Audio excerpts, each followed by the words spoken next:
Posso cumprir os 10 mandamentos para pecar menos? Sei que eles não salvam, mas ajudam, né?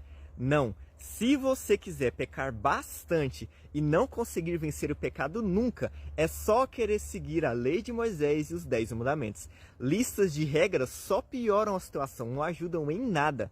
Em Romanos capítulo 7, do versículo 4 até o 6, Paulo diz que seguir a lei só faz os desejos da carne ficarem mais fortes e que para frutificarmos para Deus, temos que morrer para a lei. Quem quer seguir os 10 mandamentos só vai ficar frutificando para a morte cada vez mais. Devemos abandonar a lei e só seguir o Espírito Santo, porque só assim frutificaremos para Deus. Em Romanos 5:20, Paulo afirma que a lei foi dada para aumentar os pecados, ou seja, para fazer o povo pecar mais mesmo. É irracional querer seguir a lei para pecar menos, porque ela não foi dada para isso. Ela foi dada justamente para você pecar mais. Você acabou de ouvir uma das maiores aberrações pregadas pelo antinomianismo. E toda essa rejeição para com a lei de Deus, os 10 mandamentos, ela se inicia, na verdade, por conta de um único mandamento. O 4º mandamento da lei de Deus, que diz para lembrar do dia de sábado para o santificar. E como eles não querem obedecer esse mandamento, então a solução é acabar com a lei, abolir a lei por completo. Mas a anulação da lei é tão bizarra e antibíblica que não é defendida nem por aqueles que não concordam que o sábado é um mandamento para a igreja. E esses teólogos, que embora não concordem que o sábado seja um mandamento para a igreja, eles não têm coragem de falar uma aberração como essa, de ensinar uma aberração como essa, dizendo que a lei de Deus foi abolida, que não existe mais lei dos 10 mandamentos, que não precisamos mais seguir a lei de Deus. Por exemplo, fica com esse vídeo de um pastor que não defende a posição do sábado como um mandamento, mas defende que a lei de Deus não foi abolida e que deve ser seguida, o que complica e aumenta ainda mais o engodo dos antinomianistas. Fiquem com o vídeo e tirem suas próprias conclusões. Que Deus abençoe você e até o próximo vídeo. A graça não veio botar fim na lei, como esse povo está pregando. Porque de alguma forma eles acreditam que o maior vilão na Bíblia, depois do Satanás, é a lei. Esses caras batem na lei, falam mal da lei, atacam a lei, diz não, a lei era pesada, ela é difícil, ninguém conseguia obedecer, e Deus seja louvado, Jesus nos libertou da lei. Não, Jesus não veio libertar ninguém da lei. Jesus veio nos libertar do pecado. Há uma diferença gigantesca, abismal entre uma coisa e outra. Paulo escreve aos Romanos e a Timóteo e chama a lei de boa. Como é que nós vamos chamá-la de ruim? Mas quando a gente fala dessa evidente e inquestionável relação bíblica entre obediência e salvação, isso deixa alguns confusos. Eu já fui questionado várias vezes por pessoas que dizem assim, mas nós não somos salvos pela fé? Eu digo sim, é o que a Bíblia diz. Efésios capítulo 2, verso 8, pela graça sois salvos mediante a fé. Vamos citar o 8 e o 9 junto. Isso não vem de vós, é um dom de Deus, não vem das obras, para que ninguém se glorie. A Bíblia diz que nós somos salvos pela fé, e a ênfase na fé para a salvação é inquestionável. Mas a mesma Bíblia faz uma relação entre fé e obediência. Não só entre fé e salvação, como vimos, mas entre fé e obediência. Em outras palavras, a obediência é uma expressão da própria fé. A fé, ela se expressa por meio da obediência. Quando o apóstolo Paulo está dizendo que ninguém é salvo por obras, ele está falando de obras como um substituto da fé. Tanto que ele vai incluir as obras da fé lá em Efésios 2. O problema é que normalmente a gente cita o verso 8 e o 9 e esquece do 10. No 8 e no 9, ele diz, pela graça sois salvos mediante a fé. Isso não vem de vós, é um dom de Deus, não vem das obras para que ninguém se glorie. Verso 10, pois somos feitura dele, criados em Cristo Jesus para as boas obras. Traduzindo, o que Paulo está dizendo na carta aos Efésios é que nós não somos salvos pelas obras, mas que nós fomos salvos para as obras, porque as obras acompanham a fé. Quem está entendendo?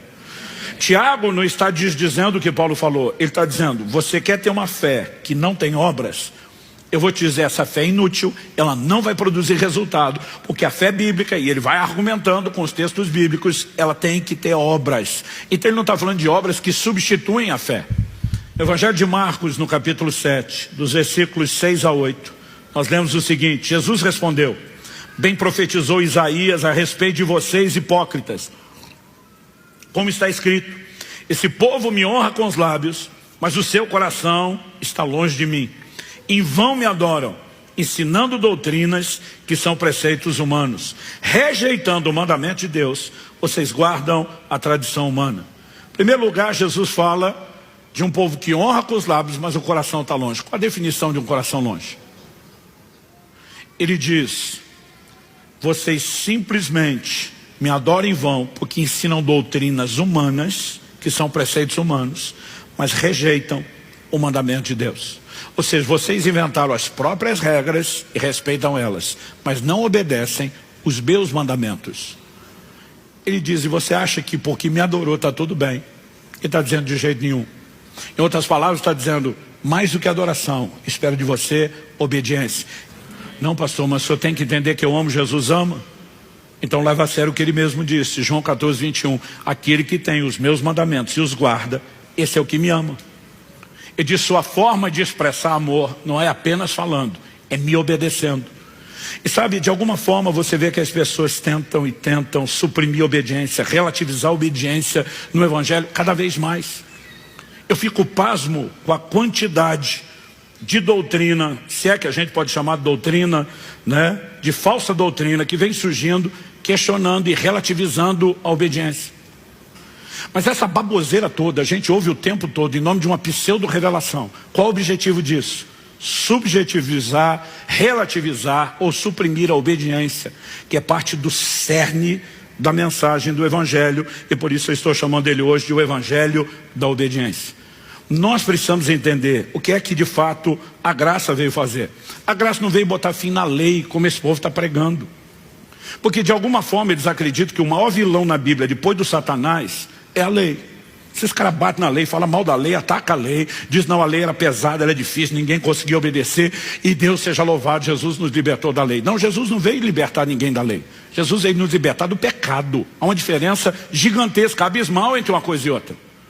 Paulo escreve aos Romanos e a Timóteo e chama a lei de boa. Como é que nós vamos chamá-la de ruim? Porque o povo está pregando uma graça que só perdoa pecado se você continuar pecando. E não é a mensagem bíblica. Jesus disse a essa mulher: vá e não peques mais. Só que honestamente a maioria de nós pensa quando lê isso: impossível.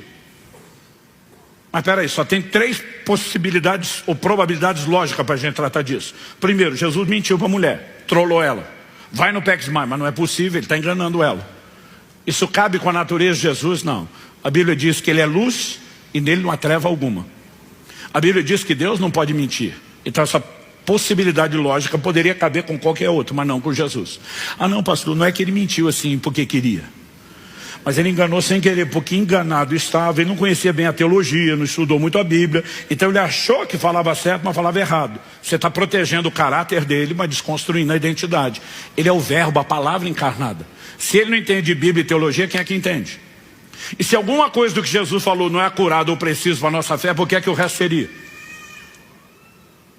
Então é tudo ou nada. Ou você pega o combo inteiro, ou pode jogar tudo no lixo. Então ele não mentiu, não enganou, e ele não estava enganado. Qual a probabilidade lógica que resta? Ele falou a verdade. Não, pastor, tá bom, eu entendo que ele falou a verdade, mas não é possível. Então a verdade não é bem verdade. E no mínimo, se isso não fizer dele um mentiroso, faria dele injusto, porque ele te dá um mandamento que você não pode cumprir, então ele é injusto. E Hebreus 6,10 diz que Deus não é injusto. Então só existe uma conclusão que você pode chegar: que ele não apenas falou a verdade, ele não está se referindo a algo que é impossível, pode até ser impossível para os recursos humanos, mas presume-se evidentemente que por trás do mandamento existe uma disponibilização de recursos que viabilizem o cumprimento da ordem dada. Nós precisamos entender que o significado mais recorrente de graça na Bíblia não é favor imerecido. Isso é parte da definição, mas está longe de ser a mais completa e a mais empregada. Ela é força capacitadora na Bíblia. Quando Jesus diz, vai e não peques mais, ele está dizendo, não estou dando só uma ordem. Eu te darei recursos para que você possa cumprir a ordem.